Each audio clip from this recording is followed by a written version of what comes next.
Hey everyone, welcome to Gay Men Going Deeper. We are back. I'm Michael, we have Matt here, Reno, and Callan. So today we want to talk about the hot topic of open and closed relationships. For my part on this topic, I've been in 5 long-term relationships, and all of them have been closed, very strictly closed. I was in an open relationship for about 2 weeks once at the very end of one relationship, and my partner got gonorrhea, and that was the end of our relationship. So I didn't really get a chance to enjoy the benefits of being in an open relationship. So I'm very curious to know who in this group has been in an open relationship, and I think maybe Callan has. I'm not, but I'm just dying that like the way you opened this today just killed me. Like with open relationships, he got gonorrhea. Like, He did it like the day that we agreed to. He was like, "Cool, see ya," out the door. Got gonorrhea with the first guy, I assume he did it with, and then I'm like, "Okay, well now that's that done." oh my God, that is wildness, absolute wildness. Okay.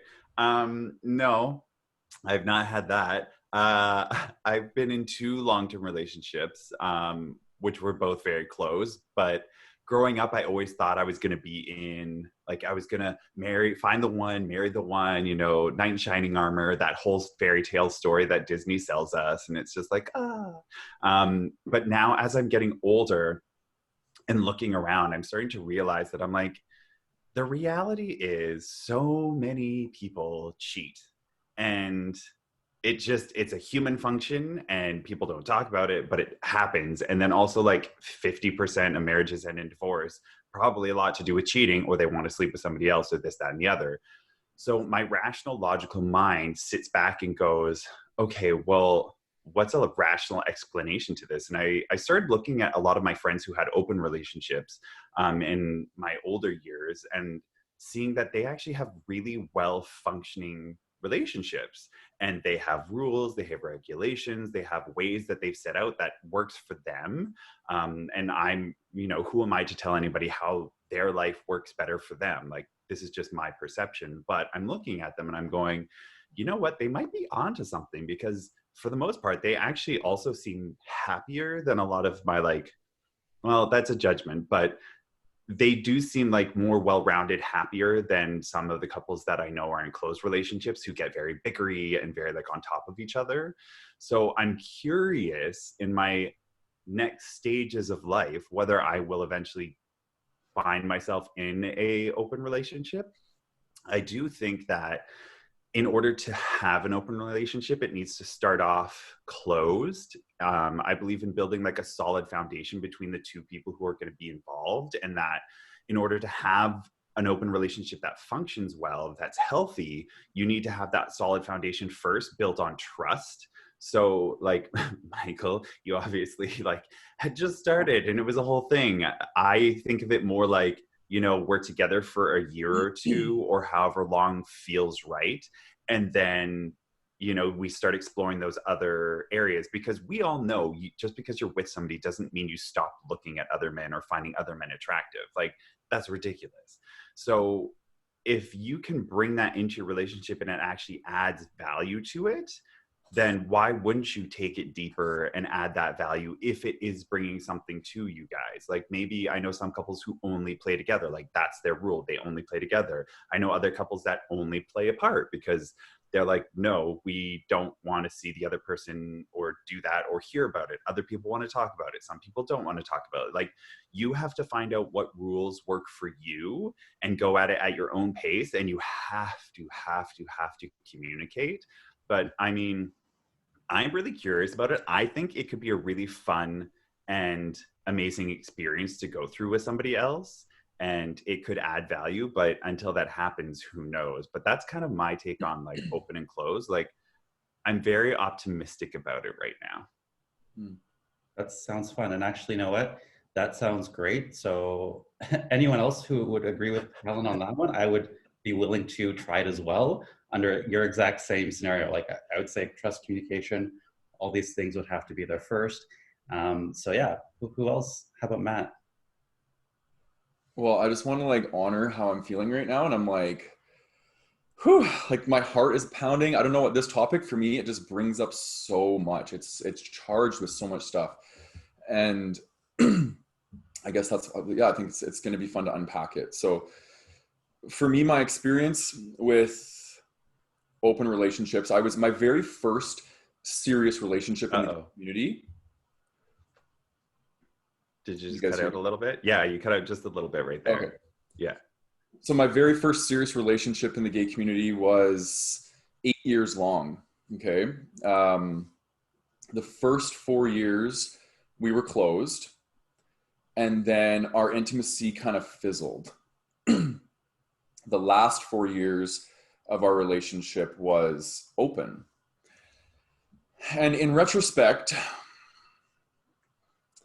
the reason why we chose to open it up was because primarily I didn't have the capacity for intimacy. I didn't have the capacity to have emotions, being seen, showing up as who I was, and sex. Those two were very separate for me growing up. And for a lot of my actual sexual experiences up until my 20s were all intoxicated. I was drunk and would always have sex intoxicated. So for me, it was a very, very awkward and yucky experience to blend the two. So I didn't learn this skill set until later.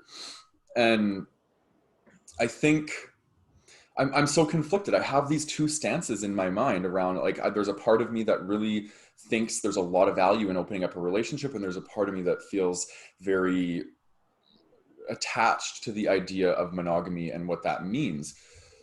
And I think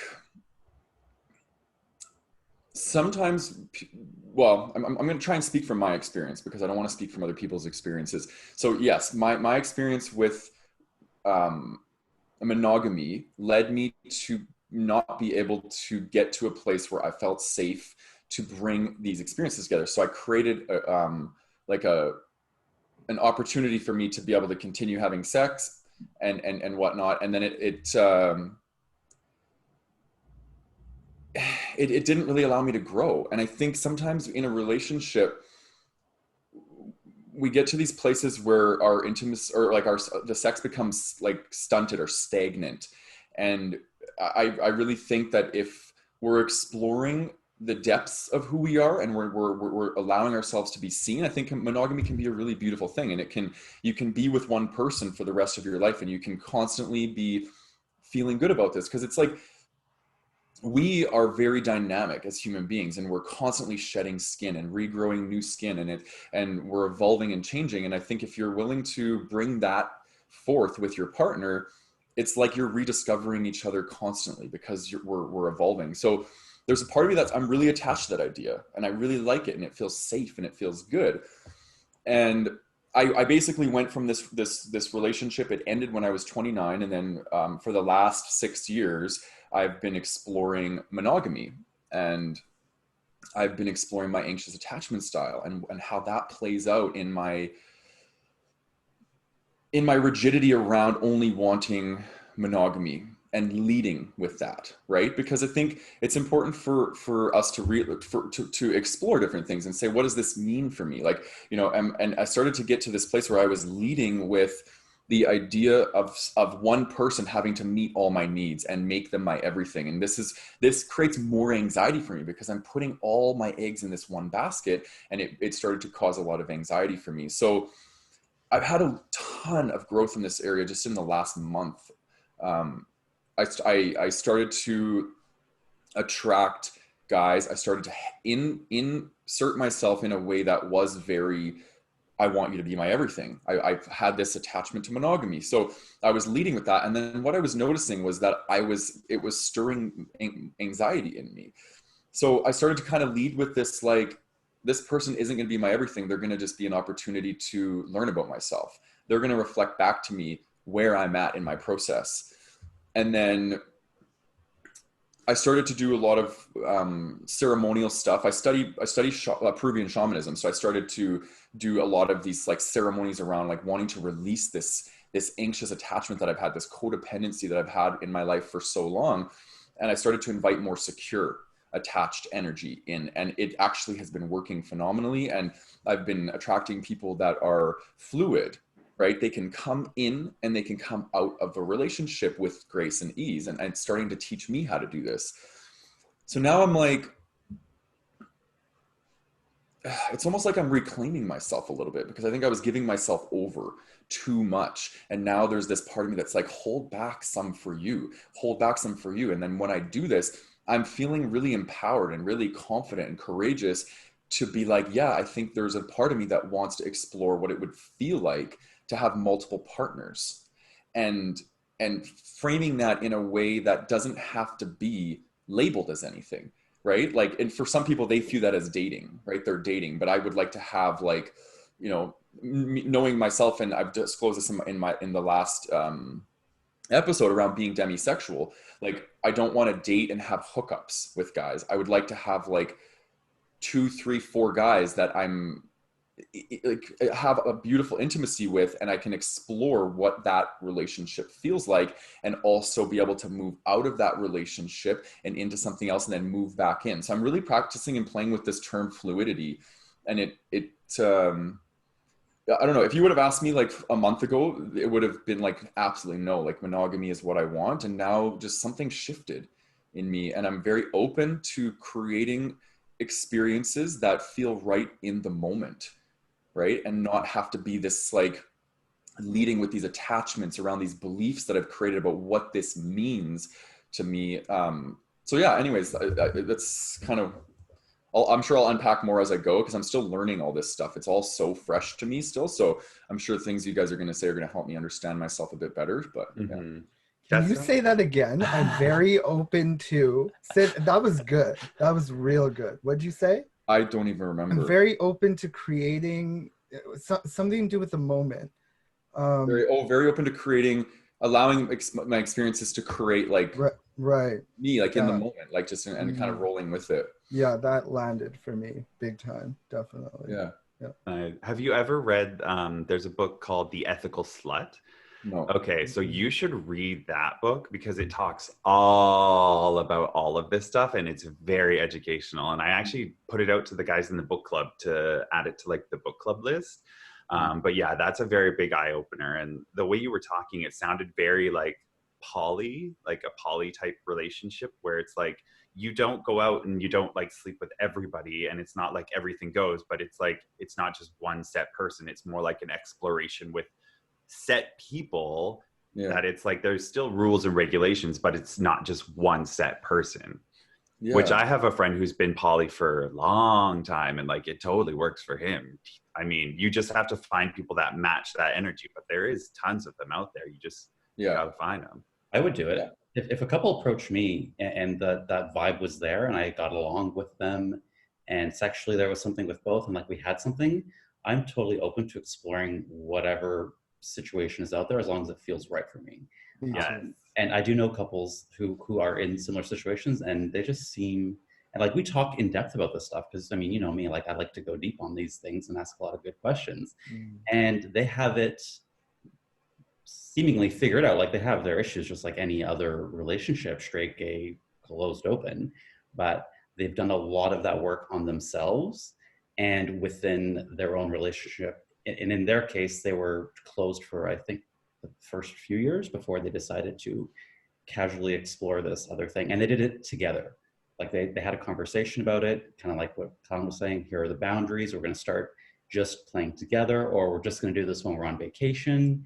Kind of start slow and then feel your way through it. But anyone out there who wants to be in a polyamorous relationship, I was actually thinking about it recently too, because there's like these like hot couples that I know, and I'm just like, oh man, if they like just like wanted like a third wheel that like came in and out, because I'm in a place in my life where I'm not looking for that dedication right now. I have so much that I'm building and moving towards and developing that I'm like, my energy needs to be focused here, but I still would like to enjoy those good feeling vibe things and like have it be set people. So it's not like, you know, everybody and, you know, the dog. But if that couple approached me, I'd be like, yes, please. I am okay with this. We can hang out once a week, every couple of weeks, and just like have fun, get to know each other, get the cuddles in, the feels, the vibes. Like, yeah. That's so funny. Who needs Tinder and personal ads when we have the show to to pick up dates? I love it. It's great. Right, exactly. I was gonna ask you, Matt, what shifted for you? I can't even say what shifted for me. I would say what is shifting for me, and I'm still Sure. figuring it out. Like I just had this experience listening to you guys after I spoke, and I felt like I betrayed myself. I betrayed my beliefs because it's so interesting. Like my ego holds on to these beliefs that I've had for so long, and as my authenticity, my soul is shifting, right, and moving towards experiencing life in each given moment, not by having to bring forward my old beliefs in. My ego is like, no, don't do this, like you need to hold on to these beliefs, and there's this resistance inside me, right? But then I just kind of like, what I'm doing now is I'm just like breathing into it, and I'm like, okay, what is this about? What is this belief trying to tell me? And it's trying to tell me that you need to feel safe, right? You need to feel safe in these sorts of situations. You're giving up control, right? And you're allowing other people. There's lots of more moving parts. Whereas if I'm in a monogamous relationship, I only have to control one part, right? That's what my ego tells me. But I've been down that road. I've tried to control my partners. I don't want to do that anymore. You know what I mean? So like I'm learning to surrender my ego to these beliefs. So yeah, thank you for asking that question, because that really just helped me kind of understand that that's what this all comes down to. It's fear of uncertainty, losing control, not wanting to surrender. It's all of these concepts that I'm really playing with right now in my life. And as I move through them, I develop this real beautiful sense of worth. And it's from this place of worth that I don't feel fear, because it doesn't matter if I go into these situations and I get hurt, I fall back onto my worth, right? And I keep having this term coming up for me that it's like my worth is stepping up to the plate. And I've said that in a previous episode before, but that's like what I'm experiencing right now. Like all this work that I've done in my life is finally catching up to me, and it's stepping up. The universe is stepping up and saying, here, like you're you know, I'm not having these anxious thoughts, I'm not having these jealous thoughts. What, as I'm getting to know guys and they share these things with me about, yeah, I went on a date last night, I did this, I did that, it just feels like I'm happy for them. Like I have love in my heart that you had a beautiful date last night with this person. Whereas the old me would have been, well, I shouldn't say the old me, the person that I'm transforming away from, I'm still making this transformation, would be jealous and want to like feel inferior or compare myself to what that was like for them, you know, like,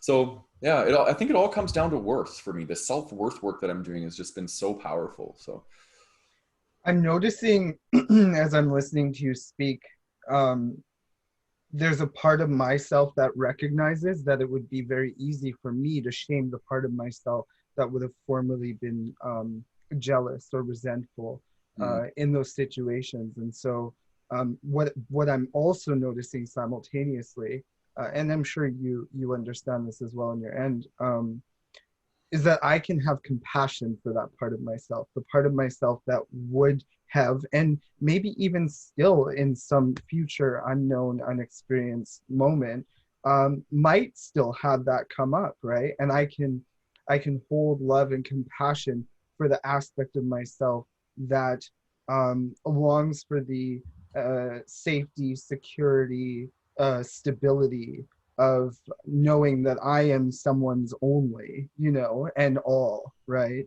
Even though another part of me knows that that's not sustainable, so to speak, and it's not real, you know.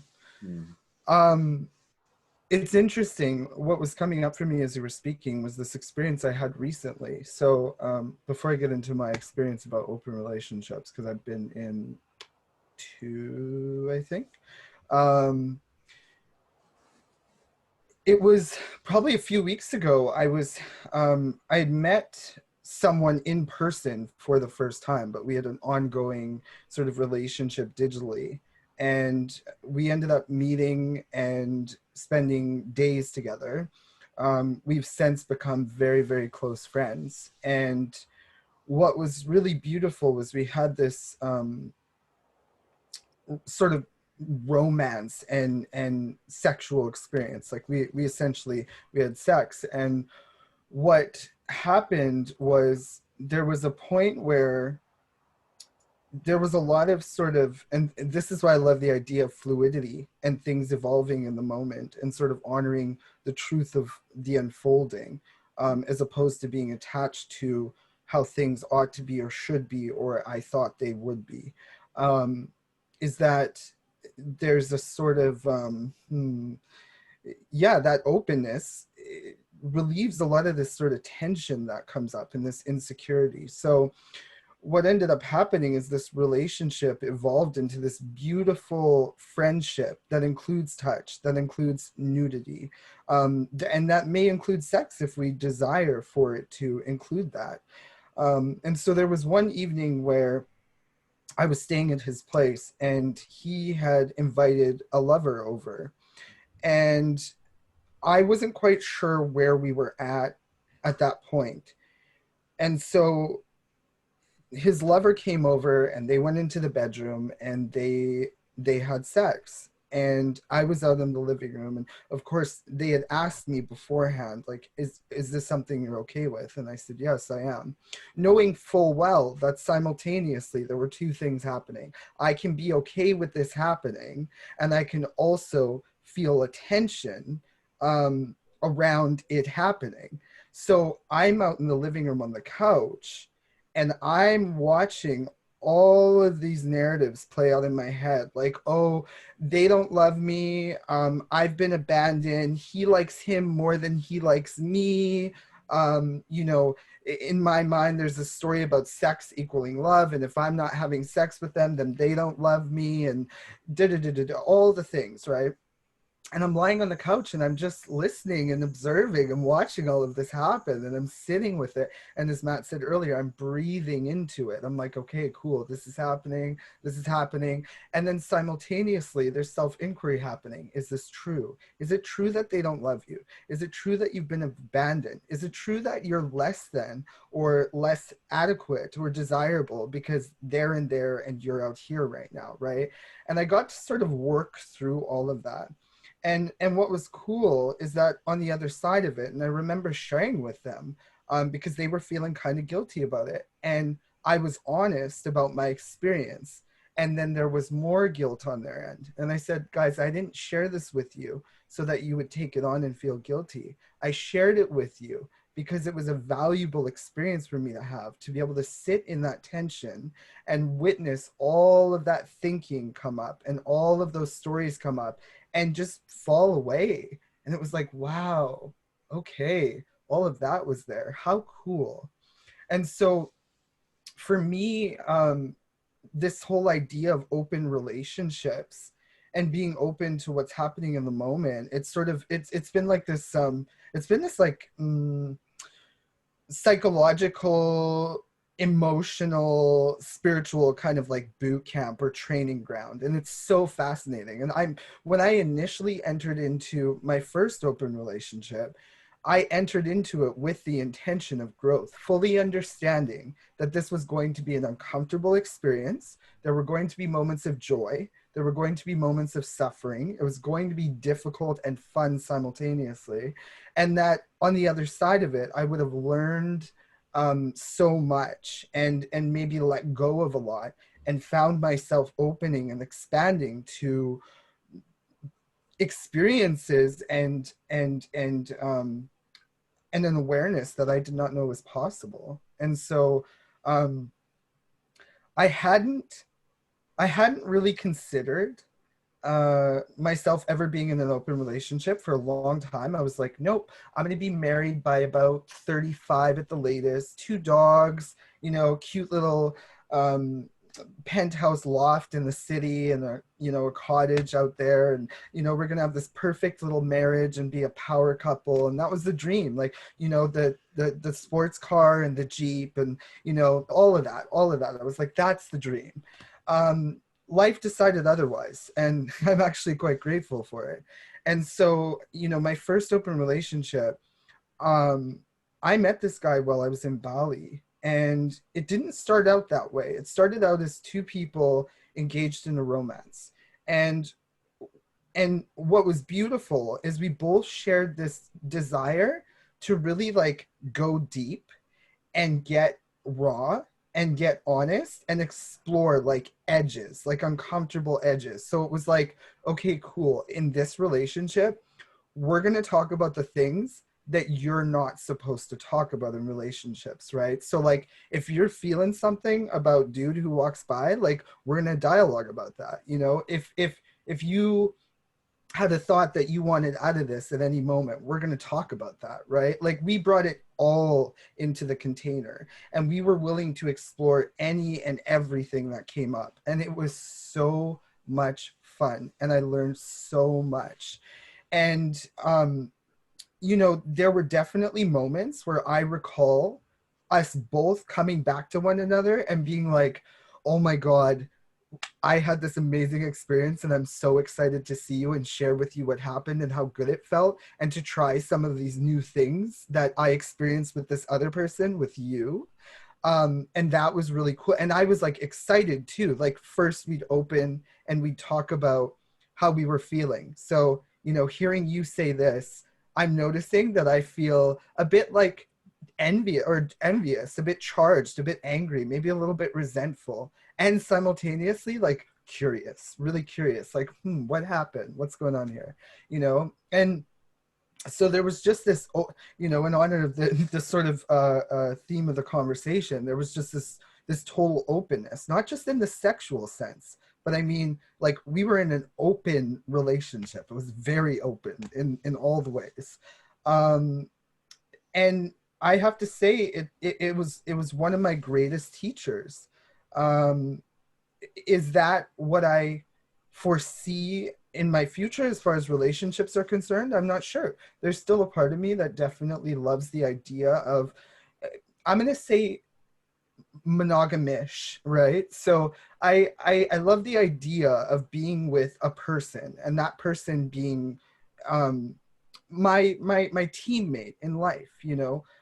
Let's walk this path together. Let's be on a team. Let's support each other, celebrate each other, and also dialogue when we're interested in exploring, engaging with other people in different ways, and just being open to that possibly happening, you know. And so there was a second relationship where I was open, my last one. We opened, then we closed, then we opened again, then we closed again. So it gets messy in the best way, but I didn't know until I knew, you know. So I'm grateful for the experience. And it seems to be, I'm surprised to see how common this is now. A lot of the relational dynamics are just, there's a lot of sort of innovation happening, so to speak, a lot of openness. People are sort of evolving. It's like this theme. I remember one day I was sitting in the living room and all of a sudden, and it was shocking to me, everyone in the room was non-monogamous. And I'm like, wait, when did this happen? And I was kind of confused and also like conflicted inside.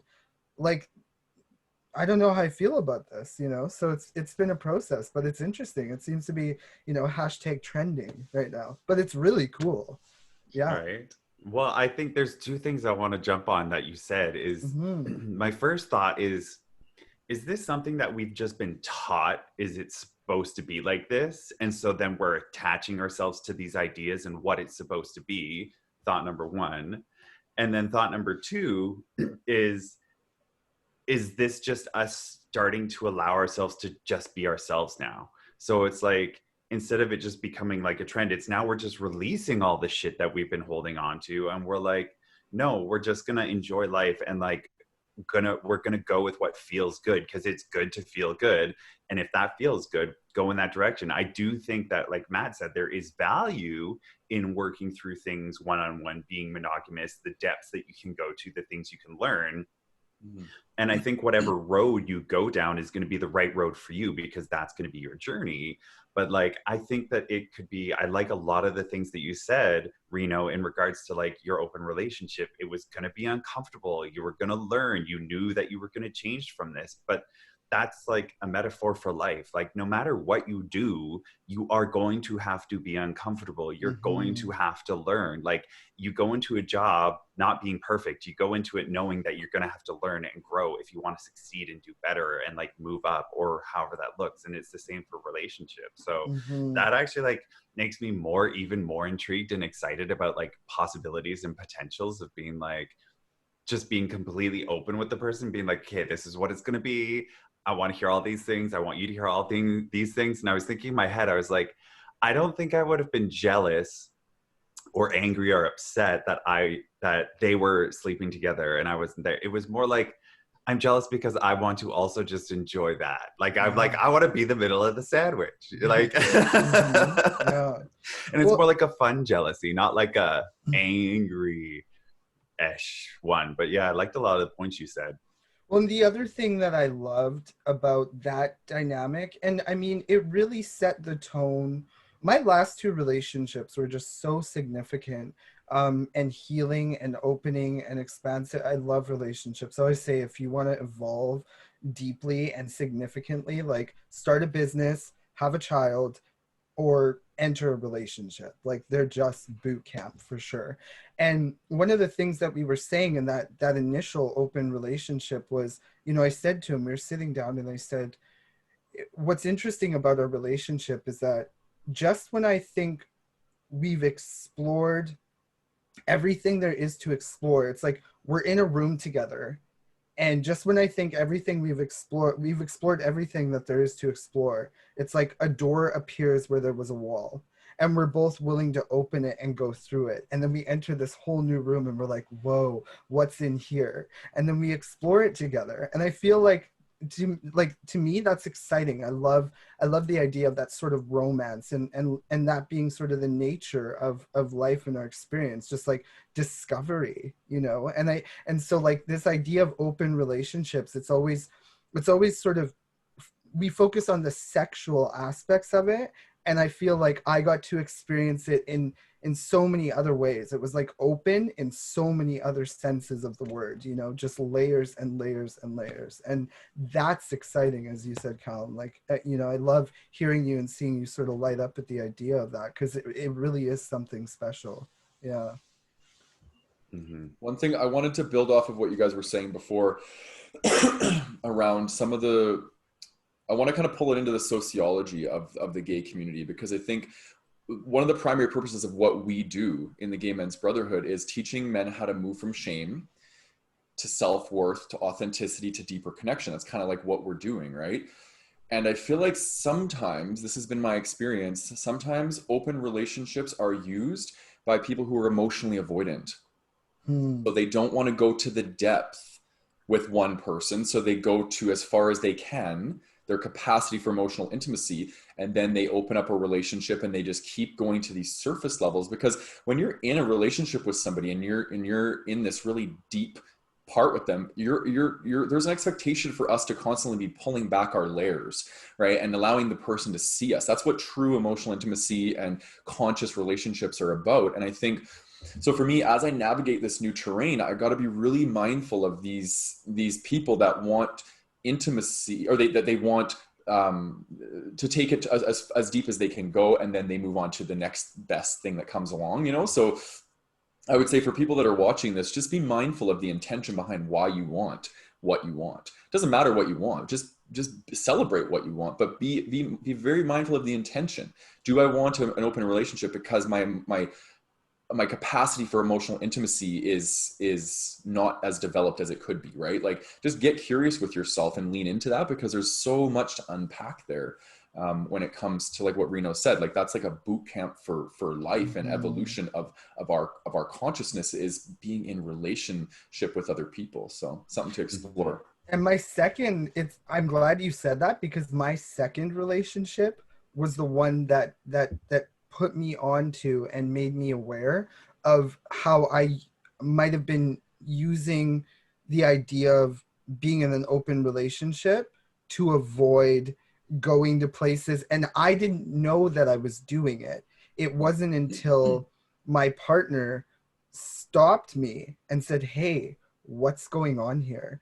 And he was sort of the first person to like hold me accountable in that regard, or to inquire in that depth and in that way. And suddenly I was like, oh, okay, so it's not true that I can't be in an open relationship and that it's always avoidance. Mm-hmm. But there were definitely situations where I was like, I want to open this because, and I didn't know until we sat and talked through it, and I was like, wow, there's something deeper here.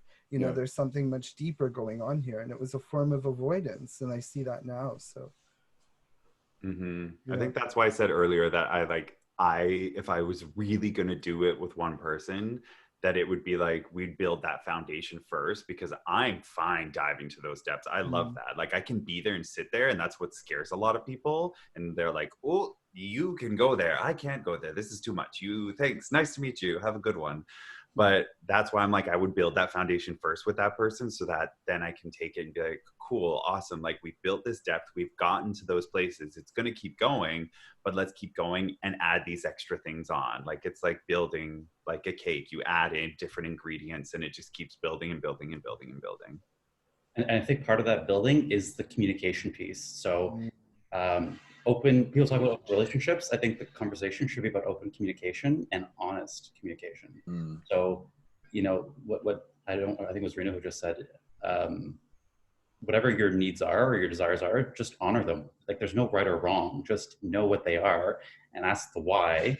The intention behind it is a big piece of it. Because in my instance, I was in my mid-20s, and looking back, I could see very clearly he already knew this guy, and he just wanted a reason to hook up with him.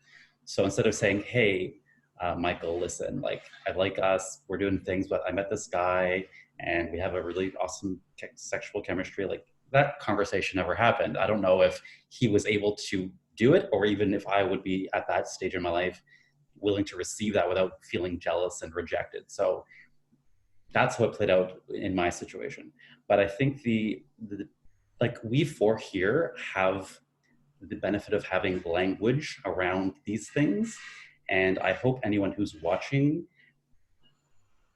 uses this forum, like in the Gay Men's Brotherhood, to continue to like connect with people and on these topics of like, what are my needs? What is my intention? Like, just these very basic things that I think a lot of us take for granted. At least I used to.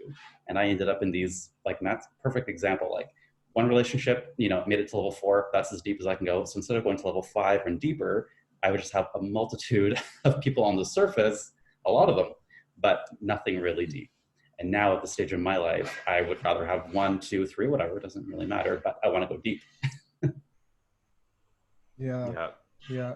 And I just want to say real quick too, like, that was one thing, and I think I said it earlier, it's messy at first. Like, the communication point that you touched on, Michael, it wasn't always like smooth and beautiful, you know, like, it's not like suddenly I, you know, or I was immediately able to communicate in this fashion, or we sort of had it all figured out. It was like, a lot of it was like messy. There were tears, and there was, you know, emotion and entanglement and all sorts of things, you know. It's like, but through that mess, through that grit, I developed a vernacular, you know, a way of communicating, not just orally or in words, but understanding myself and how to express myself and the many layers of that and how we communicate. And I would just say, like, 2 things that came up for me. One is, you know, as sort of a mantra or a foundation, it's like, tell the truth. And Matt, I got this one from you and it seems so fitting, but it's like, welcome everything, you know. I feel like we sort of brought those 2 things into those relational dynamics, and they really changed the game for me in terms of how I navigate relationships and my relationship to myself. Yeah, I want to touch on, like, you said about like getting to know yourself. And I think that that's a huge part in like trusting and being able to have these relationships means trusting in yourself first and foremost. And so if you don't build that trust in yourself first, then of course you're not going to know how to go deep with somebody else, because you've not even gone deep with yourself. So I can be where I am today because I've spent the last 10, 12, 13 years doing this work to get to know myself, to get to, and it's a constant journey. Like I'm still learning every single day. Like that's the beauty of being human. But like the more I get to know myself, the more confident I am in myself, the more clear I am, the more I understand why I do things, the more I understand why I want to do things, why I want to explore things. But that took time for me to open up that door and go, okay, well, what do I truly want? Like not what the world told me, not what my family told me, not what somebody else is telling me. What do I generally want to see and explore in my life? Because we're only here this one time. Like, I mean, I believe in reincarnation, but like this consciousness, that this memory is only for this lifetime. And I want to explore that as fully as I possibly can, because one of my mantras is I want to fucking run and slide sideways into my grave and be like, yes, I did that. Like, you know, I want to just be able to be like, I did everything and tried everything, because now I don't have anything that I'm looking back on going, I wish I'd done this. I wish I'd tried that. Like, I don't want to have those feelings. I don't want to have that, you know, regret. And so if there's an opportunity for me to push through and like jump, I do it. Like I'm petrified of heights. I went bungee jumping for my 28th birthday because I was like, you know what? I'm in Auckland. I'm here. I want to do this. I want to try this. It scares the shit out of me, but I want to see what I'm capable of doing. And it's the same for relationships. It's like I've had monogamous relationships.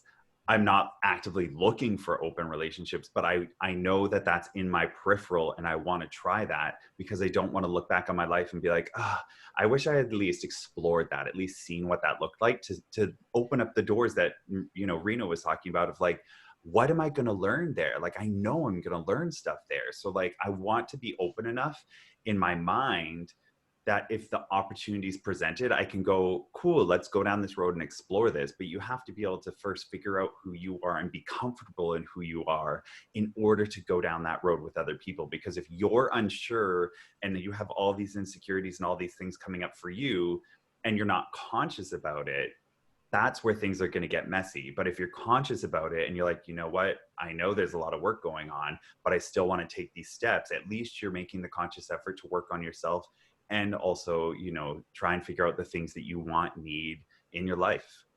I think part of that as well, to add a little bit on that, is don't forget there's so many different types of flavors of openness and closeness. So even though all four of us are talking, and yes, you do want to get to know yourself, I could say that, you know, if I'm dancing with a guy at a club, I'm not doing anything. I have not gone outside of the boundaries of a relationship. But somebody else might say, oh no, if you're dancing with somebody, that has definitely gone outside of the boundaries of a relationship. And so these conversations are also important to have with yourself and know what your beliefs are. And then secondly, have them with your partner. There's so many cases where like, you think that, oh, we have the same beliefs, but we don't. Like, oh, that's not what I thought open was.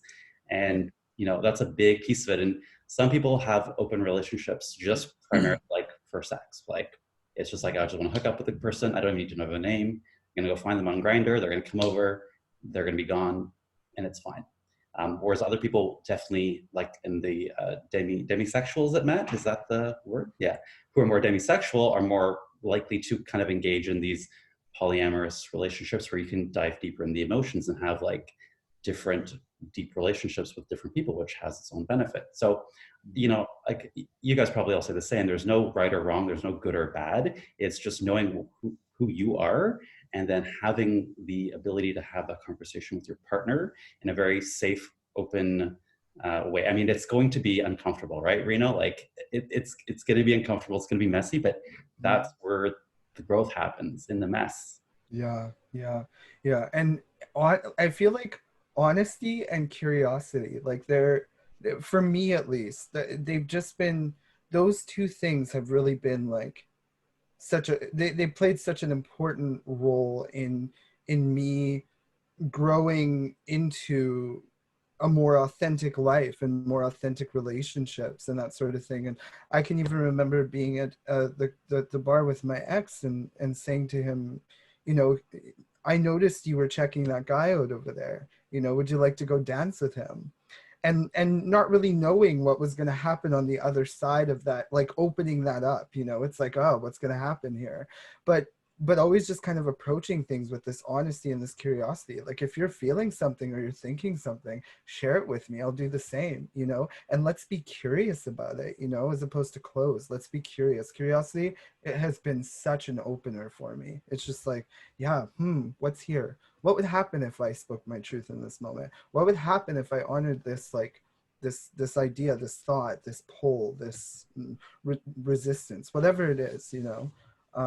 Yeah, yeah. People, I think that's great advice, Reno. I think what I'm talking, and I'm putting on like my 20s hat, I would have loved to do that, but I was so afraid of the vulnerability. Like I didn't want to face that feeling. Like, sure, I could be curious about it, but I'm like, I don't want to know the answer. I'd rather just go drink a bunch of liquor and, you know, go to the club and fuck 5 people or something like that. Like that was, or just do something else. Like I'd rather do something else than face that vulnerability of asking the questions.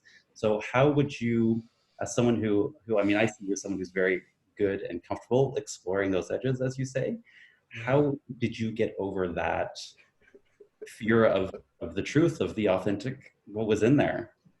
You just have to be, honestly, like, I don't know, man. It's funny. I'll say to people, I'm like, it's not for the faint of heart. Like you kind of, I'm willing to make a mess. I'm willing to make a mess. And it's funny because there are two sides of me. I'm a perfectionist. Absolutely. Like I care what people think. I like pleasing people. I avoid conflict and confrontation.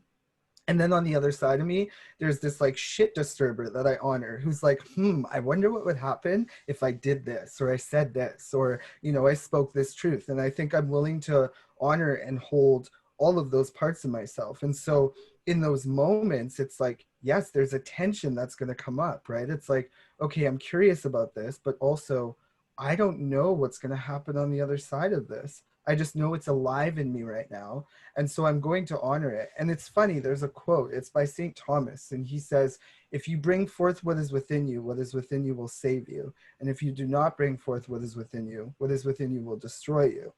And I remember hearing that quote for the first time and I was like, wow. And so my life and even the work that I do with people has become very much about, just like bringing it forth, recognizing that, it's going to be uncomfortable. It's going to feel edgy. It's going to feel scary, and learning to hold and sit in that tension, which I probably talked about many times, but it's like, how do I say this? In some moments it's easier than others, but I just throw myself into it. And I'm like, cool, this might get messy. It might get ugly. I might decide halfway through, or like, a quarter of the way through, like, I'm done, I want out, and I might back out. But I give myself permission to experience all of that, to get it wrong, to fuck it up, so to speak, right? Like that's what we're here for, Yeah. I wanted to touch on something because I just want to be mindful of time too. But so we had that post in the group, right? Open, closed. We had a few of them actually, and they were like really spicy, and there was a lot of cool stuff happening in those dialogues. And one of the things that I noticed for me, and I want to actually take a moment and speak to the anxious attached, insecure attached people in our brotherhood. And I am one of them. This is an attachment style I'm moving away from, and I'm trying to move more into being more secure. And I think when we do hold this belief of monogamy so tightly, it's important, just as it is important for the emotionally avoidant person to ask, why do I seek these relationships where I can only go so deep? I think it's just as important for the anxious attached person to ask, why do I hold this monogamy so dear to myself? Like, what is it about that? And again, it's not about right or wrong. It's about asking yourself, getting curious about yourself. Because oftentimes what I notice in myself is that I hold these values so dear to me because of fear, right? Fear of being cheated on, fear of my partner meeting somebody that's better than me. Like all of these fears come up, okay? And one thing that I've noticed in my life is that when I lead with fear and or the avoidance of fear, I always get an opportunity from the universe to work through these things. And I'll give you an example. My last relationship, I was anxiously attached in it. And I was leading with fear. I was controlling. And what did I get? I got like 6+ opportunities to feel what it's like to be severely betrayed by somebody, right? Because the universe wants you to overcome those fears. It doesn't want you to hide in the shelter of monogamy so you can feel safe, right? Because you're feeling safe in the experience of with another, but the universe is actually asking us to find safety within the experience we have within ourselves.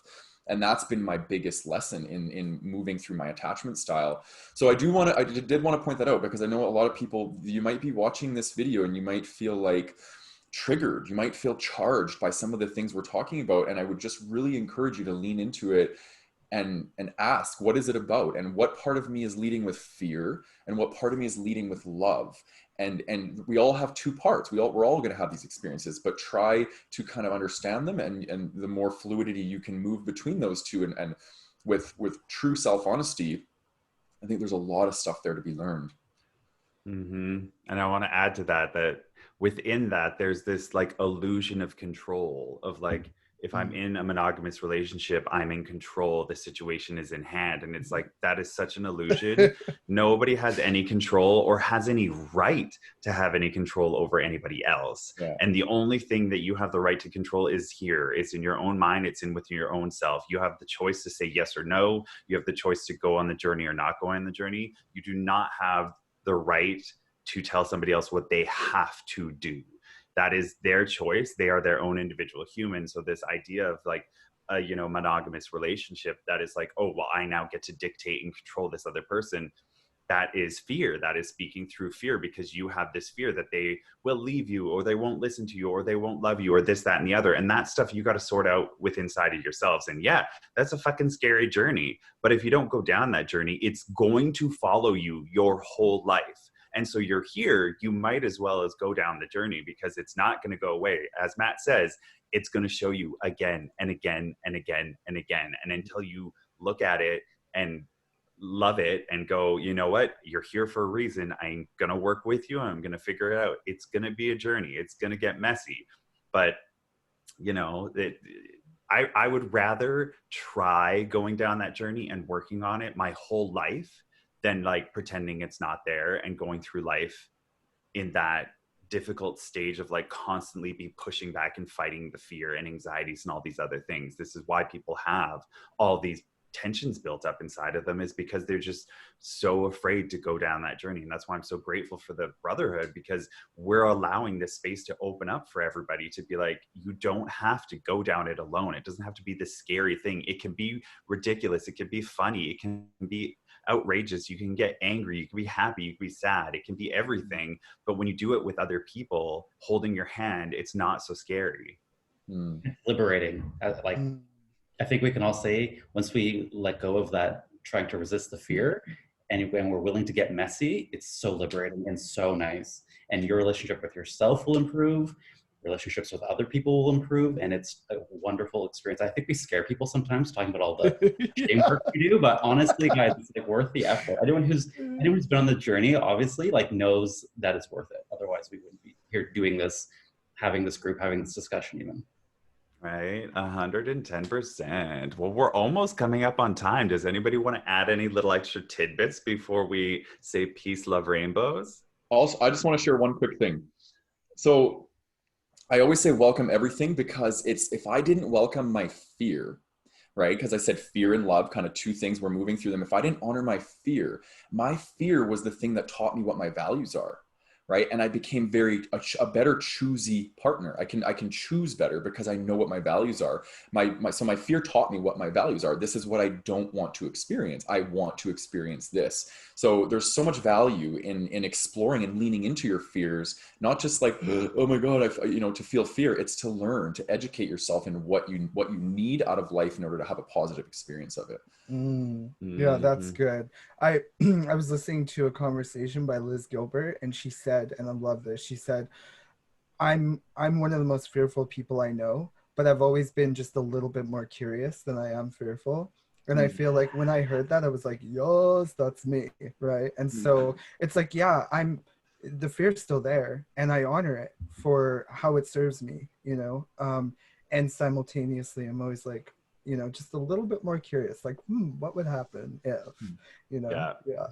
I always just use the acronym for fear is false evidence appearing real, because it's like in my mind, I'm like, my fears are always just false evidence appearing real because they're things that don't actually exist yet, or the things I'm making up in my head. And like, if I can understand that it's false, it's not real, and I can go there and just explore it for what it is and not make it be anything, just be like, what's here? Like, what is this? What's really going on here? The veil of like the wall comes up, and it's like, Oz, the great Oz, and then the wall comes up and you realize, oh no, he's just a guy behind a curtain. But because the fear keeps the curtain there, you never let yourself go behind it. I love the Wizard of Oz reference. Yes, we're all friends of Dorothy. Hey. I don't know what you're talking about. Right? Well, I think on that note, we're going to say it's been magical having this conversation with all of you today. So if you love us and you want to support us, please make sure you join us in the Gay Men's Brotherhood. You can find us on Facebook. Please subscribe on YouTube. If you're watching this on Facebook, go over to YouTube, hit that subscribe button, hit that bell so you get notifications every time we release these videos every 2 weeks. And then also you can tweet about us. We have Twitter and Instagram, Gay Men's Brotherhood. Go on there, interact with us. We have lots of good stuff on there. We also post these videos there, so you can find us everywhere, share us around everywhere. We appreciate, we love you. We love the support. We're grateful for it. And I think that's about all we got going on. Great. Yeah. All right, guys. Love y'all. Peace, love, rainbows. Bye. Bye. I have to